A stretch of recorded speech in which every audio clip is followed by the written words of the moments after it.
So when you're watching a movie, do you want to just be entertained or do you hope for something more? Billionaire investors Nelson Peltz slammed Marvel for what he called their, quote, woke agenda. In an interview with the Financial Times, Peltz questioned why movies should be made with all black or all female casts and said, quote, people go to watch a movie or a show to be entertained. They don't go to get a message.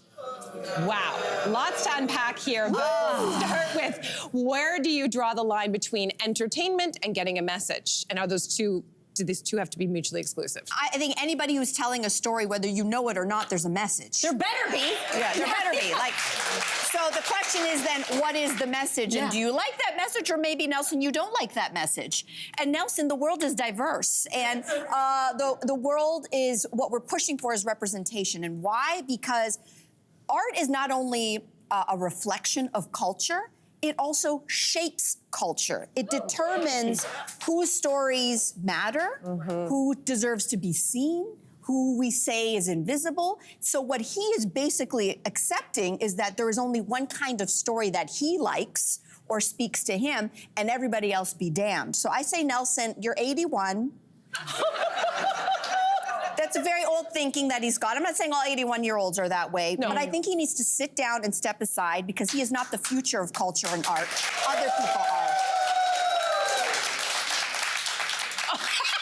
I know, we're all looking at you. Yes, Jess? Well, listen, I'm not gonna defend a racist today, not feeling like it, but I wonder if also, like, I sort of draw the line at quality, and I think quality is certainly subjective, but I think the quality of a movie depends on how that message, because I agree with you, every movie better have a message, but how is that message delivered? Because I think there are some films that deliver their message in a way where they're telling you what the message is, other than showing you what the message is. And those movies tend to be a little ham-fisted, a little lazy, like, here's a movie about bomb. You're never gonna question what that movie's about, and you're never gonna have a conversation about it.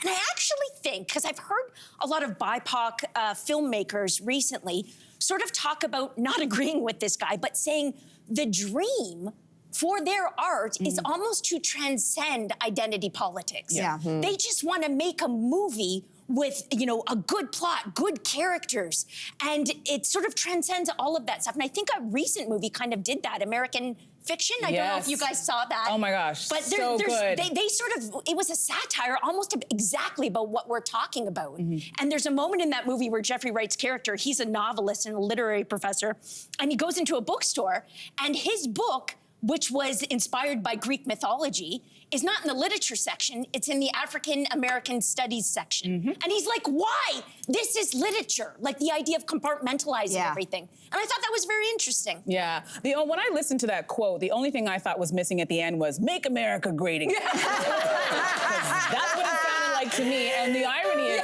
make America white again. The irony is, historically, movies and the people in charge of what we got to see, we're making decisions and we're sending messages. And those messages were, you could have a black person there, but that black person was a prostitute, a pimp, they were bad, they were all negative stereotypes. And for the Asian and South Asian, if they even made it into the movie, they were sexless, they did not have a relationship, they were not romantic, they owned a convenience store, or they had some horrible accent, or you had a white person pretending to be an Asian person, and then look at what they did to the Native Americans. They were all savages in every cowboy and Indian movie that people love to watch. And it's like, I think that's what he's trying to say, and he doesn't want, he's saying it, but he's not saying it, which I wish, I really would have respected him more if he just said it. It's like, I miss the days when black people were this and white people could do that. And it's like, yes, you're going after Black Panther. He had the audacity to talk about Black Panther. That movie. How much movie? How much money? Let me tell you, $1.35 billion worldwide.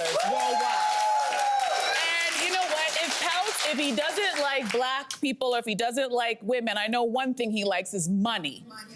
So I don't know what pay attention to the money and follow the money. The money is there. All of these movies are showing you that there's an audience for it. We are dying for it. Give us what we want. We've seen enough of the old stuff. We spent a lot of time watching this. What do you think, Good. What do you think? Just, good writing. Hey there, what did you think? Drop your comments below and join the conversation. And don't forget to like and subscribe so you can find more on everything from food and fashion to pop culture and current events. See you soon.